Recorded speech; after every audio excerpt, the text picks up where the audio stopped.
Hey, everybody. Welcome to No Vacancy Live. I'm Glenn Haussman. That's Anthony Melchiorri. Thanks for spending time with us every day, launching at 12:02. It seems we seem to be on a run with that all these days. How are you, man? We're late, and you didn't seem to get upset because I wasn't the reason for being late. But when I'm late, you're giving me all kinds of stress. Uh, for the record, I'm not the reason anyone is late today. Although, if I need to get thrown under any buses, I shall. I shall do that. No, we're not gonna blame our guest. No. There's other technical problems or something. That's like right. that. That's Sure. right. Yeah. So Glenn, Yeah. tell me what you had for breakfast this morning. A banana and some coffee. Okay. Yeah. All right. Our guest is appearing back stage. Guess those Thank you. Thank you for no. I wanted to know what the breakfast of champions is like in your house. Yeah. Just I don't really eat much breakfast. Sometimes I have a kind bar, which I like to have. I find that They have Klein Bar Zero, no sugar. Klein Bar Zero, and they have there's a couple other bars I like. That now no sugar in it, which I really like. Yeah. Well, I'm finding that if I just eat like the banana and a kind bar during the day, then I don't really need any other food until dinner. Then eat that sensible dinner kind of thing. Now our audience knows what we have for breakfast, isn't that exciting? It's true. And listen, I know you love our breakfast talk, but if you really like breakfast and you want to make your own breakfast, well, maybe a regular hotel room isn't from you. That's why we're talking about serviced residences today. You like that one, Anthony? That was good. You always do a good. So I spent a number of years as I was, with No Vacancy. I also started another thing that was focused on serviced apartments. I worked for an organization, helped them launch a new site all about serviced apartments. So I really fell in love with that industry. And Anthony, I was doing that at the beginning of the extended stay hotel kind of explosion that was happening there. And we're going to talk a little today about how they kind of overlap a little bit. Although today, we're going to be talking about service residences that are 31 days or more, but you can see how things begin to overlap. And to walk us through that, we've got Laura Goldberg of Ariva Service Residences today. Laura, great to see you. How's it going? Great to see you as well. Thank you so much for having me. All right, so I'm a little worried that we're not actually going to be able to talk about our topic because Anthony is going to start talking about people you all know because you're a New York person. Hello. Have we ever worked together? We have not personally worked together. We have exchanged messages. We've met through other people, but nothing specific. Okay, so you worked at Regents down in Wall Street, right? Just tell people we had Leanne Harwood from IHD talking about Regent. They're coming back, but this is the original Regent here. It was only lasted a very short time, 2000 to 2003. It was a victim of 9/11 and the aftermath of it. So not the fault of Laura down there or the hotel, but it was a real big blow to the city. And if you were in the hotel business in New York, when that hotel opened, man, that was a big deal. And a lot of matter of fact, did you work for Chris Knable? Of course I did. And it was definitely a sign of the times when we opened. We were the first 5-star luxury hotel down on Wall Street. And I think we were a little ahead of our time. A little bit. People weren't really ready for us. And then, as you mentioned, 9/11 hit and we just couldn't sustain all the changes downtown. Well, what was amazing, it was an adaptive reuse and it was so gorgeous and just said New York. Then you went on to Denahan and had other successes in New York before going out to what we'll talk about. So you worked with Chris there because Chris and I worked at the Plaza. Then you went to, you went to Corman. And did you work with a woman named Jenna Bayshore? I don't know, unless Jenna Aaron. Jenna Aaron, but I know her as Bayshore. She's one of my dearest friends. I haven't spoken in a couple of years, but she was a dear friend. She worked with me at the Algonquin. Isn't she the best? She's the best. She was one of the general managers at AKA in New York. Yeah, she was one of the best. And then let's see, where else were you? And then and Denahan, of course, everybody. We know John Mosion, all those people at Denahan, and so we've been doing this a long time, you and I. We sure have a little long, Anthony. Well, I've been in the business literally next year will be 40 years. So wow, okay, you got me beat. So obviously you started traditional hotel experience. You've got service department type of experiences. Now you're working with these great folks out in Vegas. I was actually, Anthony, supposed to get an on-site tour. I think it was back in September, October or something like that, but we couldn't make our schedules align. So that's why we're doing this here today as opposed to on site. But I love the whole idea of this because it gives people a different way to stay, particularly if they're staying longer. And I should say the Ariva serviced residences are the official luxury apartments of the Las Vegas Raiders, which is kind of cool as well. So, Laura, what made you go out to Vegas, and what makes this Ariva service residences and apartments and stuff so appealing to you as someone who's cut their teeth in being directors of sales and marketing and stuff like that? Yeah, of course. So about 10 or 11 years ago, I switched over from traditional hotels to the corporate housing side. So it was an easy transition because, it's all in the hospitality family. And after a couple of years with Corman and then another company, I decided to go out on my own. And I've been consulting for a couple of different corporate housing providers. And when Sylvia, the owner of Ariva, and I connected, I just felt that immediate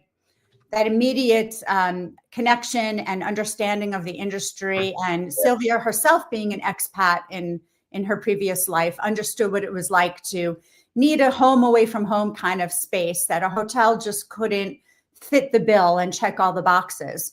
So she invited me along to consult for Ariva, and the facilities, the market, it's really up and coming. There's so much going on out there. So I felt like it was the right time, right place. As you can see in the background, I love your picture, by the way. It's really quite a unique a community that is located right off the heart of the strip of Vegas. So you're not in the thick of it, not in the hustle and bustle, but you're more in a residential area, kind of on your way to Henderson and Summerlin. So it gives you the best of both worlds. And I just think it really fits a nice market, that there's a need out there that, traditional hotels just can't fulfill. So what would I expect? How do I book it? And what do I expect when I stay there? And so explain to people that don't understand the model. Yeah, sure. Of course. So we offer, it's a brand new community that literally right behind me. That's an unbelievable picture of what we call our courtyard area, where we have 4 beautiful pools. Yeah. I love it. The pools where you have the cutouts for people to sit in over there. Right there. We have the cutouts. We have some jacuzzis. They're in the process right now of building some cabanas for the summer, because we were, this is only going to be our second summer open. So last summer we learned from the desert heat that we need some more shading out there. But Ariva offers a collection of brand new, fully furnished residences for any guest staying 31 nights or longer. That 31 is a Las Vegas rule.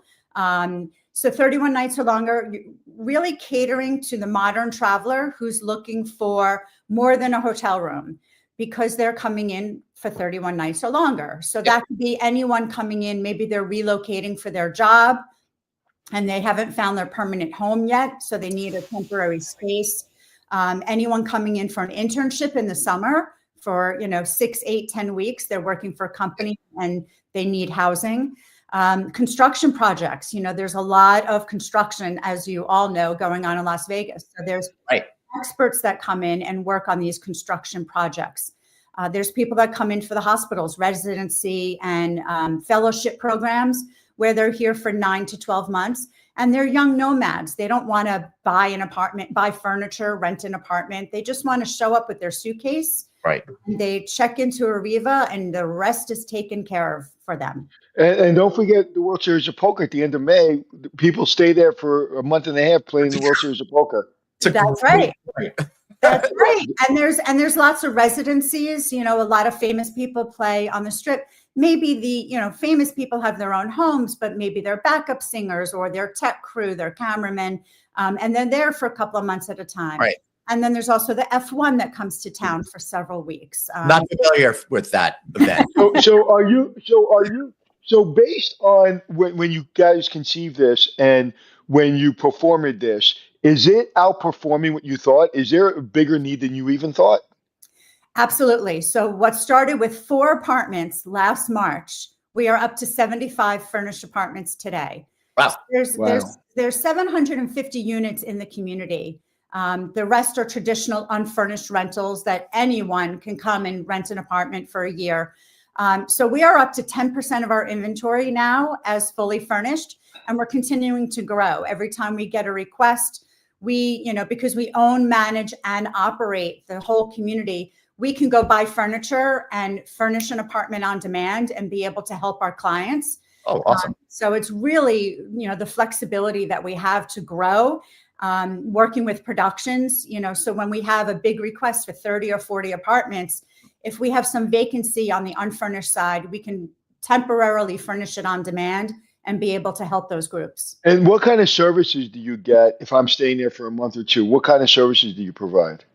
Everything, Anthony. We do not nickel and dime a thing. So when you literally come with your personal belongings. You don't need to think of a thing. All utilities are included. So you don't need to set up your cable and your Wi-Fi and your water. Valet trash is included. Parking is included. Weekly housekeeping is included. There's no cap on your utilities. The community has 4 swimming pools. There's a beach volleyball court. There's a basketball court. There's a yoga studio and a cycling studio. We have a clubhouse where people can go in. There's a big coffee bar. You could sit and watch games. You could shoot some pool, play some foosball, everything and anything in addition to all your comforts of home and then some. There's a gym, obviously. Oh yeah, big, huge gym with enormous garage doors that open up to a green turf area. How about food and beverage? Do you have a restaurant or? There are no restaurants there. The facilities, you have your full kitchen, which, really helps so that you don't have to dine out every night. When you're staying somewhere for a month or two, you don't want to eat out. You want your food. So we have a full-size refrigerator, full-size washer and dryer in the apartment, full-size dishwasher. So you can go, do your food shopping. You can have your food delivered, obviously. There is just a coffee bar. So there's, espressos and coffees complimentary throughout the day. There's also a business center. So if you do want to get out of your apartment, have a change of scenery, and let's say you're working at home that day, not going to the office, go sit in the business center. We have a printer and a fax machine and a couple of units there.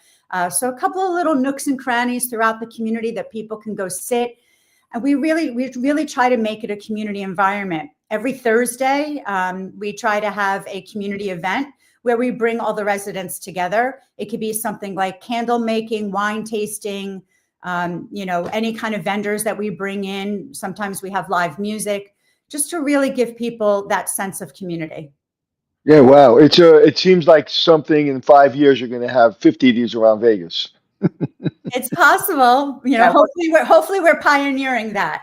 Yeah, you definitely are, and I love this idea because there's such a housing shortage in a lot of growing areas, such as Las Vegas.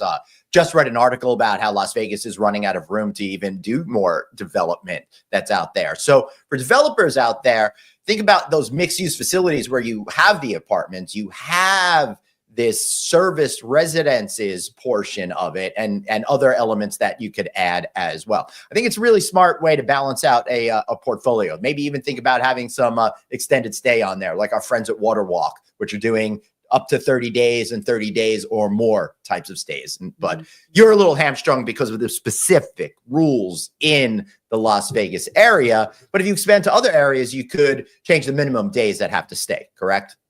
Absolutely. I mean, typically it is a 30-day minimum. Some places will do 14 days. Yep.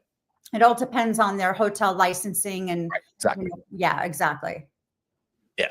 Wow, that's fantastic. So what's the difference? Because everybody knows that if I could, I would move to Vegas and play poker the rest of my life. I love Vegas, but again, I only love Vegas because I love staying at those nice hotels and I like playing poker. What was for going from New York in that high-paced, crazy New York life, and you worked at, Corman's great. Corman's a whole different level, and the owners are amazing. By the way, I got to jump in there. Larry Corman, one of the most amazing human beings I've ever met in our industry. And his dad is one of the godfathers of creating this whole industry. Yeah. Larry Corman is one of the nicest people I've ever met. And so, but again, the pace of New York and then going to Vegas, what was the transition like for you? Oh, it was wonderful. After doing this for so long, I was ready for a little bit of downtime. But truly in our industry, there is no downtime. That's the reality of it. Seasonality has changed, especially outside of New York. Seasonality has changed. So it's really just a little bit of a slower pace, but still you're always looking for that new piece of business. You're looking for that new partner where you can be a valuable resource. And that it's all about helping each other, right? So, while some industries are recession proof, others aren't. So back in the COVID days, yes, some, corporate travel wasn't necessarily happening, but you had your traveling nurses and you still had construction going on. So you still had people that needed that long-term housing. So, it's just a matter of, keep plugging away and finding it. So I love the fact that it's still off the beaten path because you're a little bit further south from the Strip. So you're not in the thick of it all, but yet you are in the middle of what is a booming market out in Las Vegas. So how far are you from the middle of the Strip? We are 7 miles from the Strip.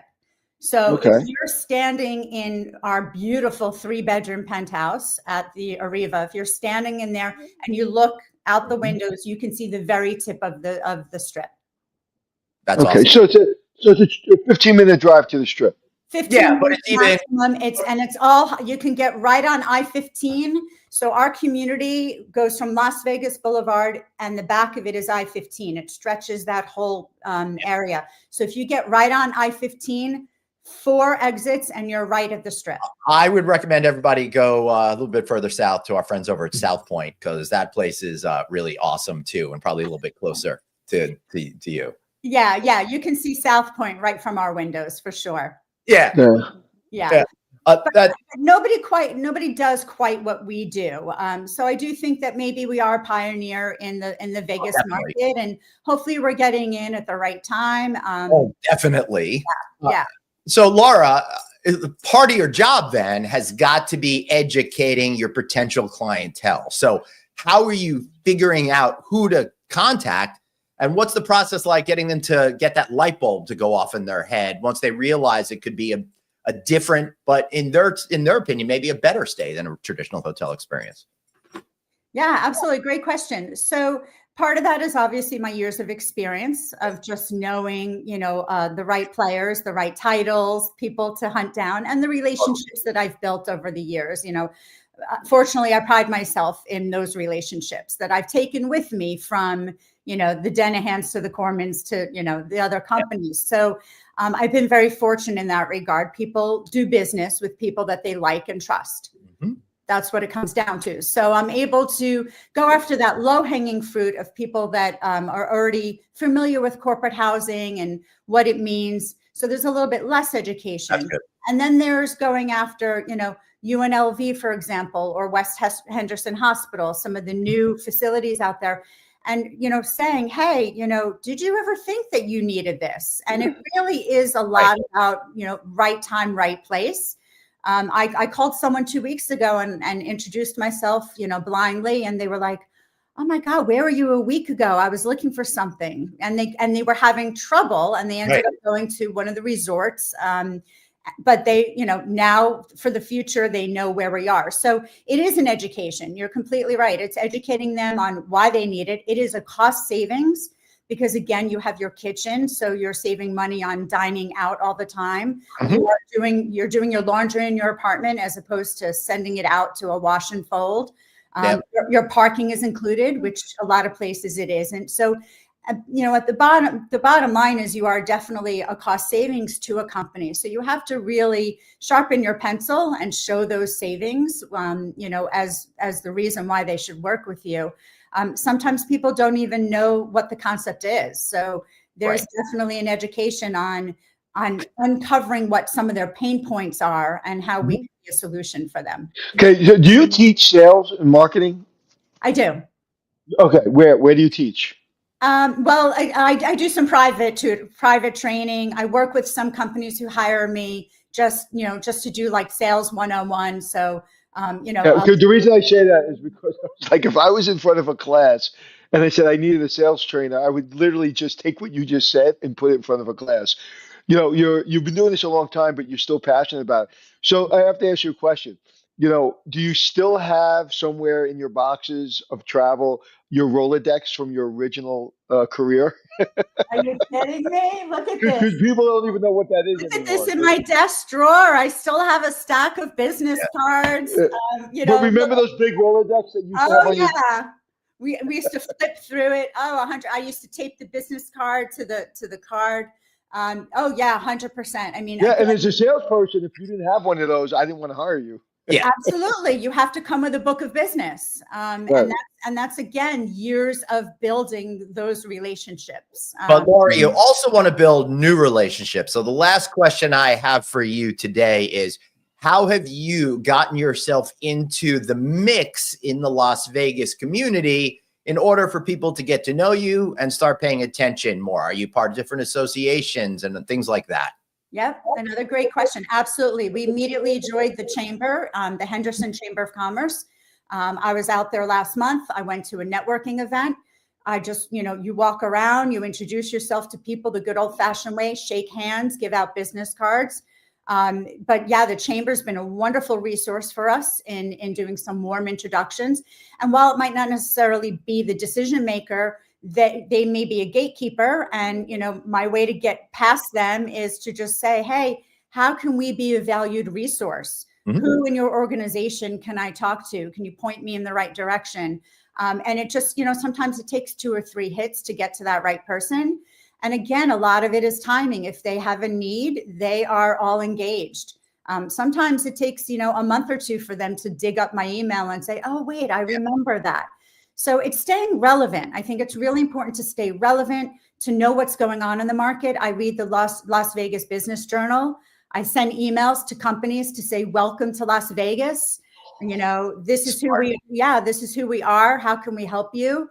There's a huge organization breaking ground that's going to be opening in 2 years. I'm already talking to them because they're moving their headquarters from California to Henderson.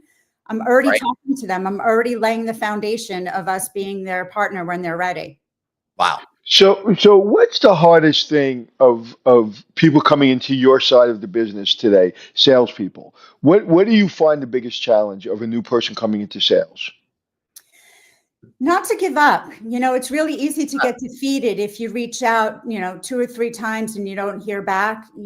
Maybe something's wrong with your approach. Maybe something's wrong with your sales script.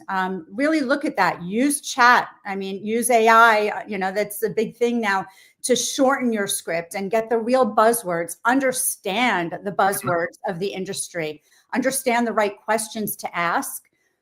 So really do your homework. I think that's really important. So it takes away some of the frustration and maybe some of the delays in getting a response. And also understand when the person just doesn't need your business, need what you're selling them. Right. Have the guts to walk away. Right. I think that's really important. Like when a no is a real no, you say, okay, well, thank you. If you think of anyone else in the future, please keep my information handy. But keep at it. So wait, hold on. I want to go back. I don't want to interrupt you because this is you're giving a class here. You said something very subtle. You didn't say, if you have any business in the future, think of us. You said, very key word. You said, if you know of anyone that has a need for our business, please let me know. Like, that's a very subtle difference where, again, you've been doing this so long, you probably didn't even know you realized you said that. And a salesperson, a young salesperson, that one little thing that you just taught them is valuable because you say, oh, you know what? You're right. There's a hospital opening down the block. I know so-and-so. Let me give her your number. So I just love your approach. I love how you're still passionate about this business and how you still have a practical approach to it. And it's not about, like you said, you'll use AI for some things, but it's not about technology. It's about using technology for the good old fashioned show up, give your business card, smile, and give them and show them what you have for them to fill a need. I just love your approach. Thank you. You can't underestimate the power of shaking hands with somebody and networking and still being in front of people. They need to keep up with that. And you can't underestimate the power of asking for a referral. Last Bottom up. Thursday, I literally flew to Chicago for a cup of coffee. And Saturday, which I don't normally work Saturdays, I'm flying to Miami for a cup of coffee, all in one day. And that's because I don't want to do this on Zoom. I said, no, I'll show up. I'll jump on the plane and we'll have a cup of coffee. Yeah, It makes Absolutely. all the difference. Makes yeah. all the difference. As a matter of fact, Anthony and our guests were sharing a story yesterday about a guy who wanted to get a deal. So he got into the cab with the other guys to go to the airport just to try to convince them on the way, and got. And they sold him a hotel. Yeah. Yep. What started as a no was turned into a yes because of persistence and being. He literally stuck his head in the window and go, can I come with you to the airport? And literally within an hour, he owned the Algonquin Hotel. Absolutely. I've found business sitting in an airport delayed for flights. You just start talking to people. What do you do? And I have found business that way. So you just never know who's to your left and your right. Always have an open mind. Keep your eyes open, your ears open. Be an extrovert. Put yourself out there. What's the worst that can happen? They say, no, thank you. Mm-hmm. You know, it's so funny. I don't talk on planes to anybody. I put my headphones on. I've only talked to 3 people in a million miles of flying. And I know if you sat next to me and said hello, like 4 hours later, we'll be like, you probably know what hospital I was born in. That's too funny. Laura, thank you so much for being here. Do us a favor. Why not plug Ariva Service Residences for us over here? And stay in the green room. I want to talk to you real quick. Yeah. All right. Absolutely. So thank you both. Yeah, check out Ariva Service Residences to learn more. Laura, thank you so much for being here. And thank you all for being here today. A lot of great advice, especially for you sales professionals out there. So make sure you check, watch, listen, and follow us wherever you get your social media, Facebook, Instagram, LinkedIn, YouTube. Hey, we're there. And at the end of the day, remember, you've got one life, so blaze on and be kind to yourself. see y'all later.